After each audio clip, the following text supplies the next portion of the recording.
महानिर्गंथ प्रवचन के अंतर्गत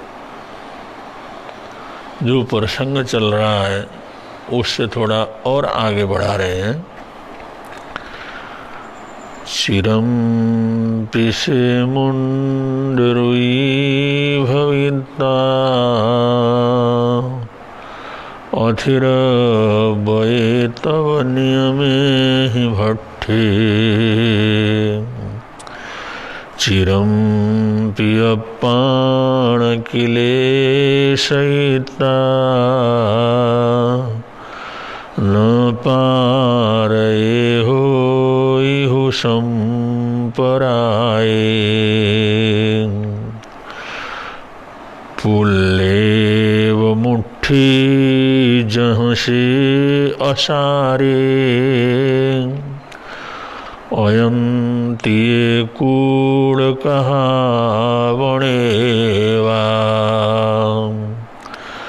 राणामणि बेरुलिय पमाणे अहम गए होइहु जानेषु अम गए होइहु जानेषु।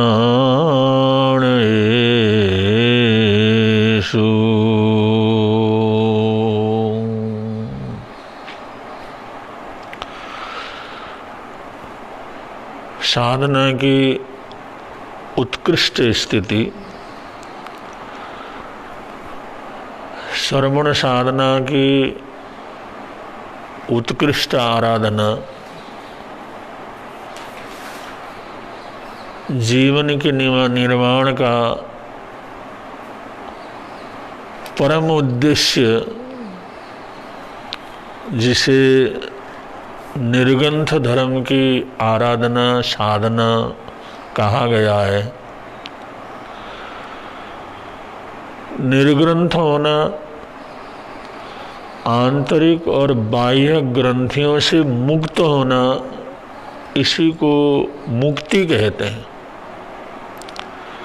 आंतरिक बाह्य ग्रंथियों से मुक्त हुए बिना कोई भी आत्मा मोक्ष गति को प्राप्त नहीं कर सकती। वो नमो सिद्धाणं की अवस्था या नमो अरिहंताणं की अवस्था को प्राप्त नहीं कर सकती। इसलिए साधना के अलग अलग अनेक आयाम बतलाए गए हैं, जिसके माध्यम से जिनके सहारे से एक साधक निर्गंथ अवस्था को प्राप्त कर सकता है। तो उसमें एक रास्ता है, शास्त्रकार यहाँ पर कहते हैं चिरम पिशे मुंड रुई भविता। अगर हम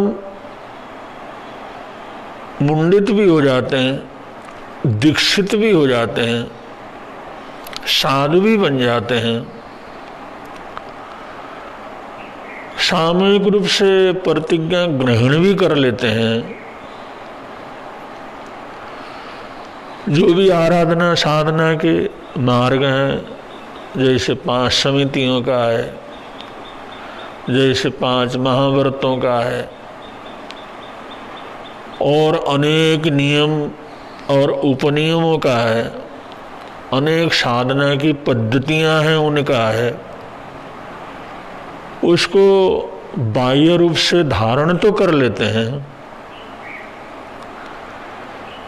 लेकिन हमारा मन, हमारा चित्त अथिर बहे माने उन व्रतों में हमेशा अस्थिर बना रहता है, और कभी कभी उन साधना कर्मों में भ्रष्ट भी हो जाता है, अस्थिर भी रहता है और कभी भ्रष्ट भी हो जाता है। तो ऐसी अधकचरी साधना, ऊपर से हम साधु हैं, मन से कुछ और है, आचरण से कुछ और है, कहते हम कुछ और हैं,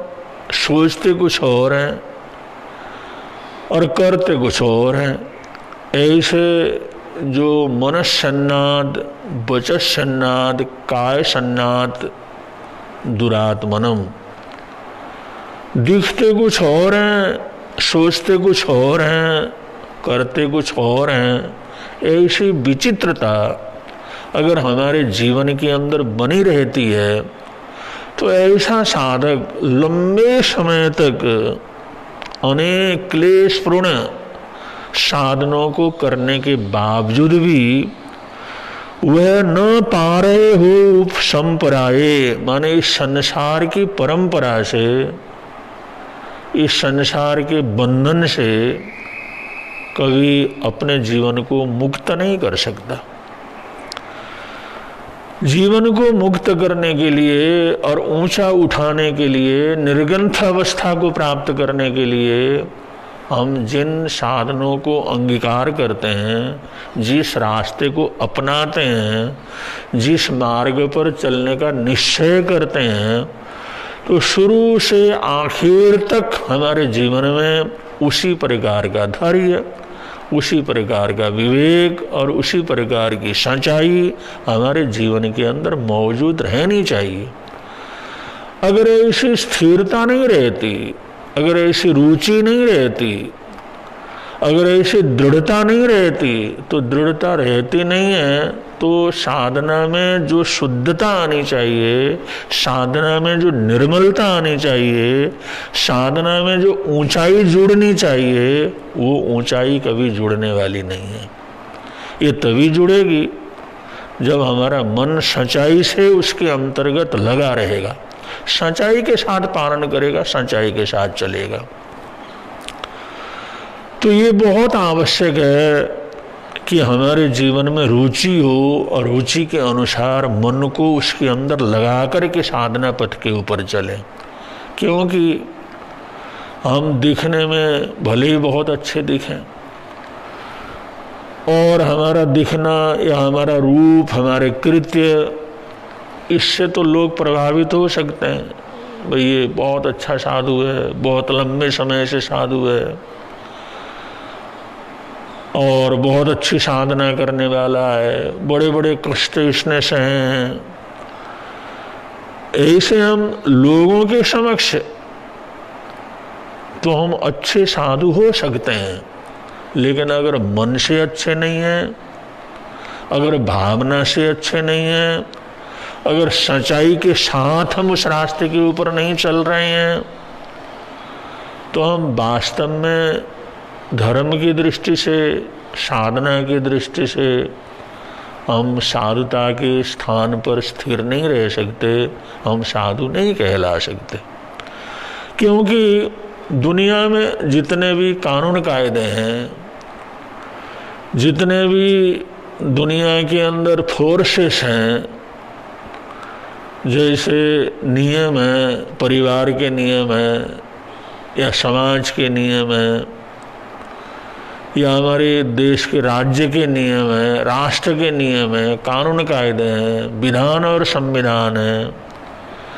एक परिवार से लेकर के राष्ट्र तक अनेक प्रकार की व्यवस्थाएं हैं जिससे कि लोग अपने आप को गलत रास्ते के ऊपर न ले जाएं, गलत आचरण न करें,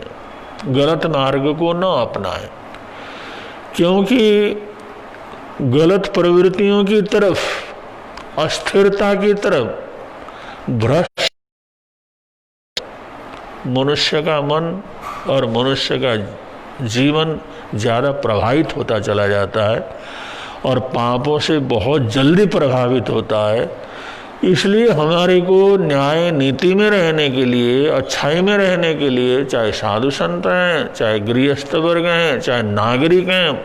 उनके लिए तरह तरह के नियम कानून बनाए जाते हैं। और वो पारिवारिक नियम कानून होते हैं, कुल परंपरा के होते हैं, किसी किसी ग्राम और ग्राम पंचायत के अपने सब नियम बने होते हैं, उसके अनुसार चलना पड़ता है। इसी प्रकार प्रांत के अपने नियम होते हैं, उनके अनुसार चलना पड़ता है। राष्ट्र के अपने नियम हैं, अपने कानून हैं जो उनको अधिकार दिए हुए हैं, कुछ कर्तव्य उनको करना होता है। ये सारी चीज़ें जो व्यवस्था है मनुष्य को मनुष्य को गलत रास्ते में जाने से रोकने के लिए। लेकिन ये सारी जो व्यवस्था है, चाहे उसमें चौकीदारों की व्यवस्था हो या ऑब्जर्व करने वाले लोगों की व्यवस्था हो, ग्राम पंचायत की व्यवस्था हो, पुलिस बल की व्यवस्था हो, या जो है न्यायालय की व्यवस्था हो, और छोटे बड़े कितने न्यायालय इस माध्यम से चलते हैं, तो इस सारी व्यवस्थाओं में कोई भी व्यक्ति, कोई भी हमारी सामाजिक व्यवस्था, परिवार से लेकर के राष्ट्र तक की जो व्यवस्था है, वो लोग हमारे बाह्य स्वरूप को ही देखते हैं,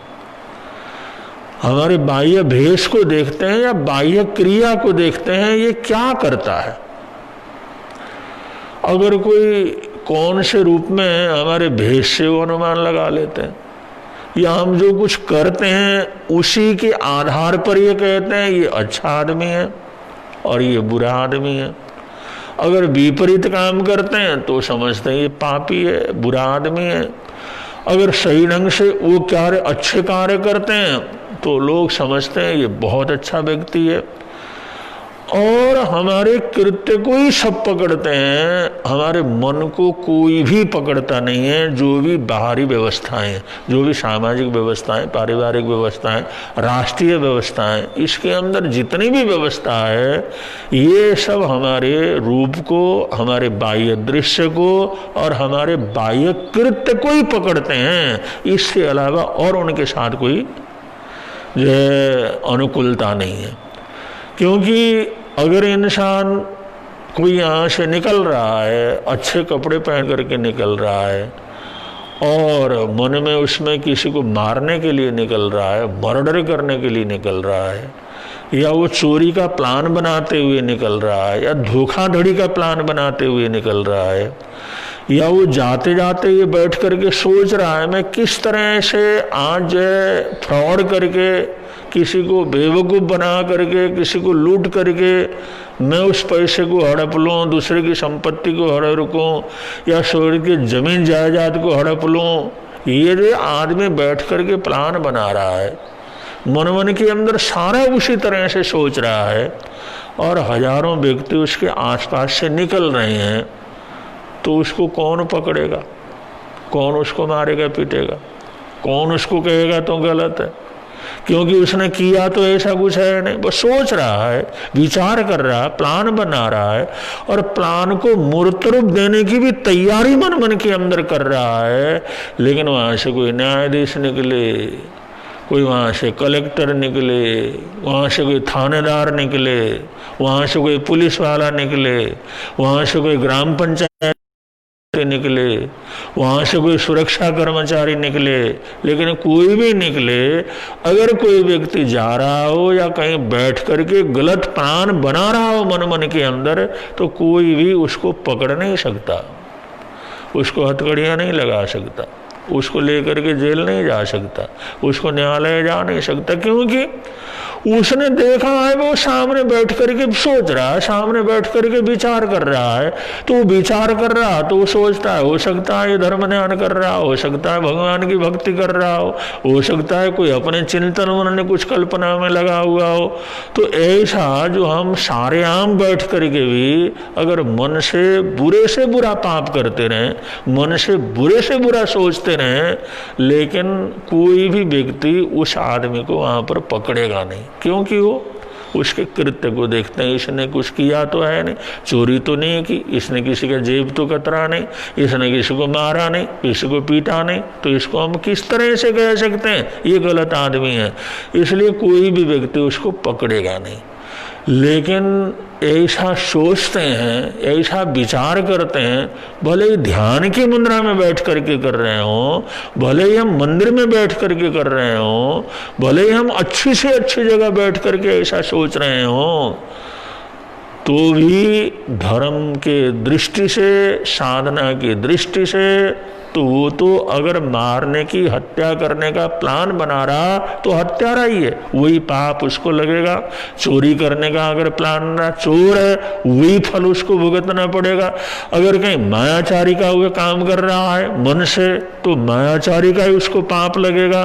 वो जो धर्म है, या जिसको हम परमात्मा कहते हैं, जिसको हम कर्म कहते हैं, वो जो प्रकृति है, वो तो हमारे अंदर के उस कृत्य को पकड़ती है। तुमने गलत सोचा तो तुम गलत हो, भले ही तुम्हारा भेष साधु का हो, सज्जन पुरुषों का हो, अच्छे लोगों का हो, लेकिन तुम बैठ करके गलत सोच रहे हो तो तुम गलत हो। गलत विचार कर रहे हो तो गलत हो, और गलत निर्णय ले रहे हो तो गलत हो। भले ही तुमने क्रिया से तुम्हारे को हम नहीं पहचान सकते, लेकिन अंदर से तुम जो सोचोगे, धर्म की दृष्टि से इंसान वही होता है, वो धर्मात्मा वही होता है जो मन से धर्मात्मा हो, और मन से पाप आत्मा हो तो धर्म की दृष्टि से वो पापी ही जो है कहलाएगा। वो धर्मात्मा क्या कर सकता, नहीं हो सकता। इस प्रकार अगर हम साधना पथ के ऊपर चलते हुए अगर हम ये सोचते हैं कि हम जो बीतराग को प्राप्त कर लें या निर्गंथ अवस्था को प्राप्त कर लें, तो निर्गंथ भेष से भी हम निर्गंथ नहीं होंगे, और निर्गंथ के जो प्रवचन से भी हम निर्गंथ नहीं होंगे। लेकिन वो निर्गंथ पने को प्राप्त करने के लिए जो साधना चाहिए, उस साधना को सच्चाई के साथ करते हैं, स्थिरता के साथ करते हैं, दृढ़ विश्वास के साथ करते हैं, सद्भावना के साथ करते हैं, उसमें मन लगा करके करते हैं, तभी हम वास्तव के अंदर उस स्थिति तक पहुंच सकते हैं। वरना लंबे समय तक अगर साधना की करते रहें, लेकिन मन से अस्थिर हैं, मन से भ्रष्ट हैं, मन से रुचि नहीं है, मन से उनके अंदर लगाम नहीं है, तो हम कभी भी उस स्थान के ऊपर क्या कर सकते, नहीं पहुंच सकते। एक छोटे से उदाहरण से महापुरुषों ने समझाया है। एक महात्मा जो रहते थे, और जो महात्मा अपना जो धर्म ध्यान मंदिर के सामने, धर्म ध्यान उस मंदिर में रहने वाला व्यक्ति खूब जो है धर्म ध्यान पाठ पूजा जो भी उस करता, अपना धर्म ध्यान करता। एक जो है किसी वेश्या स्त्री ने, किसी ऐसी नगर वधु स्त्री ने उसी मंदिर के सामने वाले मोहल्ले में वहाँ पर एक कमरा और मकान फ्लैट उसने किराए के अंदर लिया, और वो चरित्र से अच्छी नहीं थी। लोग बाग आते थे, जाते थे। उस महात्मा को भी पता लगा भाई जो यहाँ पर औरत रहती है वो अच्छी नहीं है, लेकिन वो जो है वो महात्मा का मंदिर और उस जो है औरत का जो मकान था, उसका जो रहने का स्थान था, वो आमने सामने थे। और जब भी कोई आदमी आता, उससे बातचीत वगैरह करता, उसके घर के अंदर प्रवेश करता, तो यहाँ बैठा हुआ जो महात्मा है, वो पुजारी है, वो हमेशा सोचता ये औरत है, देखो उसके सामने कोई आदमी आया, पता नहीं क्या कर रहे हैं, कितने पापी हैं, कितने दुष्ट हैं, किस तरह की बात करते हैं, कैसे कैसे लोग आते हैं, ये किस तरह से अपने आप को डुबा रही है। वो हमेशा सुबह शाम उसके प्रति दुर्भावना भाता रहता, और वो सोचता ये कर रही होगी, ये कर रही होगी, ये पाप कर रहे होंगे। बस उसके निंदा चुगली के अंदर उसका भाव चला जाता रहता था। अगर कोई आया, कोई आते हुए देखा, कोई घर में प्रवेश करते हुए देखा, तो उस पुजारी के मन के अंदर उबाल पैदा हो जाता था। पढ़ता तो ग्रंथ था, पूजा करता था, प्रार्थना करता था, लेकिन उसके मन के अंदर उसके प्रति बड़ी दुर्भावना जो है मन के अंदर भरी रहती थी। और वो जो स्त्री वहाँ थी, वो जो महात्मा को देखती थी, पढ़ते हुए देखती थी, आरती करते हुए देखती थी, पूजा करते हुए देखती थी, किसी भक्तों के आते रहते आशीर्वाद देते हुए देखती थी, तो उसके मन के अंदर बड़ा होता मेरा जीवन कितना गलत है और मैं कितना खराब हूँ। वहाँ देखो ये पुजारी कितने अच्छे हैं, ये कितने भागवान हैं, ये तो भगवान के स्वरूप हैं। वहाँ तो कितना अच्छा प्रार्थना हो रहा है, कितनी अच्छी अच्छी चीज़ें हो रही हैं। तो इस प्रकार वो वेश्या थी, वो साधु के संबंध में अच्छे से अच्छा सोचती थी, अच्छे से अच्छा हो जाती। मैं भी प्रार्थना करती, मैं भी आरती करती, मैं भी सत्संगत का लाभ लेती। वो आए हुए लोग ऐसे सत्संग कर रहे होंगे, ये कर रहे होंगे। और इधर जो महात्मा था, वो वेश्या के जीवन को देख करके उसमें हमेशा दुर्भावना भाता रहता था। ऐसे उनकी जिंदगी पूरी हो गई, और आखिर के अंदर योग ऐसा बना, एक ही दिन में उस महात्मा की भी मौत हो गई और उसी दिन उस वेश्या की भी मौत हो गई। तो जिस समय दोनों की मौत हो गई, दोनों को लेने के लिए आए, तो यमराज के जो दूत थे वो तो उस महात्मा को लेने के लिए आए, और जो देवताओं के दूत थे वो जो उस स्त्री को लेने के लिए आए। जब वो जो देवता के दूत थे वो कहने लगे हम इस स्त्री को जो है स्वर्ग के अंदर लेकर के जाएंगे, और वो जो यमराज के दूत थे वो कहने लगे इस आदमी को हम नरक के अंदर लेकर के जाएंगे।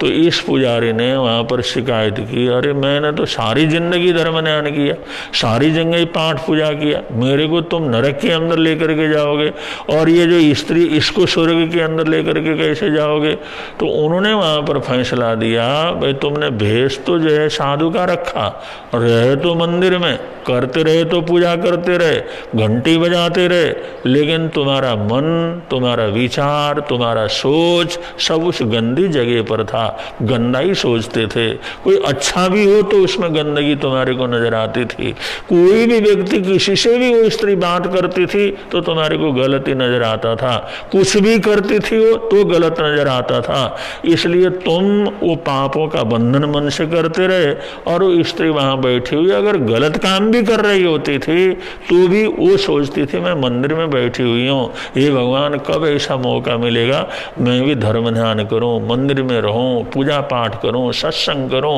वो हमेशा जो इस प्रकार के भाव रखती थी, इसलिए उसने जो स्वर्ग के कर्म मान लिए और तुमने नरक के कर्म मान लिए। तो इसलिए तुम्हारे को अपने अपने मन से जैसे तुमने कर्म किया उस कितना पड़ेगा, ये तुम्हारे अपने कर्म हैं, अपने किए हुए हैं। इस तरह से जिस समय आया तो वो समझ नहीं पड़ता है। तो ये उदाहरण हमारे को ये बतलाता है कि हम कैसे दिखते हैं इसका मूल्य नहीं है, हम बाहर से क्या करते हैं इसका मूल्य नहीं है, हम जो अंदर से मन से क्या करते हैं, जो भी अच्छा काम करते हैं तो उसके अंदर कितना मन लगा करके करते हैं, कितने खुशी से करते हैं, कितने प्रसन्नता से करते हैं, उसका मूल्य है। तो कोई भी साधना, कोई भी आराधना अगर हम मनोयोग पूर्वक करते हैं, मन लगा करके करते हैं, प्रसन्नता पूर्वक करते हैं, उसके अंदर जो नियम पूर्वक करते हैं, मर्यादा पूर्वक करते हैं, तो हमारी गति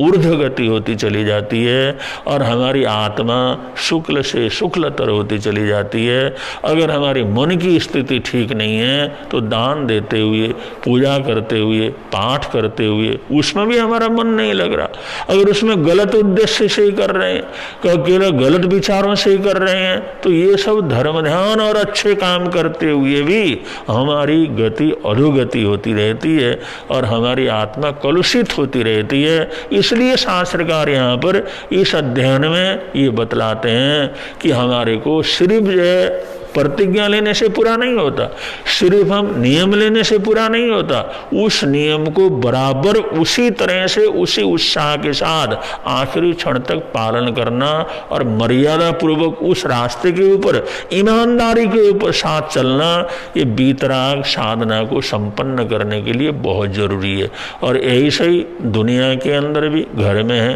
परिवार में, समाज में अगर कोई प्रतिष्ठा मिलती है, कोई पद मिलता है, कोई हमारे को इस प्रकार की जिम्मेदारी मिलती है, तो केवल वो मिलने से कोई बड़ा नहीं होता, वो मिलने के बाद उस पद के ऊपर रहते हुए जो काम करना चाहिए मनोयोग से करता है, भावना से करता है, तब वो गृहस्थ में रहते हुए सांसारिक व्यवस्थाओं को बनाते हुए भी अपने जीवन को ऊंचे से ऊंचा उठा सकता है। लेकिन आज हम देखते हैं ना, संसार के अंदर बहुत से नेता रह रहते हैं, लेकिन सब जो है वो प्रतिज्ञा तो लेते हैं, अपने जीवन के अंदर प्रतिज्ञा तो लेते हैं, अच्छी भावना, अच्छा करने की बात तो कहते हैं, लेकिन आगे वो ऐसा करते नहीं है। ऐसा करते नहीं है तो उनकी जिंदगी के अंदर जो ऊंचाई आनी चाहिए वो ऊंचाई आ नहीं सकती। इसलिए प्रतिज्ञा करना या जो शपथ लेना या ऐसा करेंगे ऐसा कहना, ये मात्र पर्याप्त नहीं है, उसके अनुसार ईमानदारी से सारी जिंदगी वैसा ही जीवन जीने का अभ्यास करना चाहिए। अगर ऐसा अभ्यास करेंगे तभी हम सुख शांति प्राप्त करते हुए बीतराग साधना के ऊपर आगे बढ़ सकते हैं। इन्हीं मंगल कामनाओं के साथ बोलिए भगवान महावीर स्वामी की जय।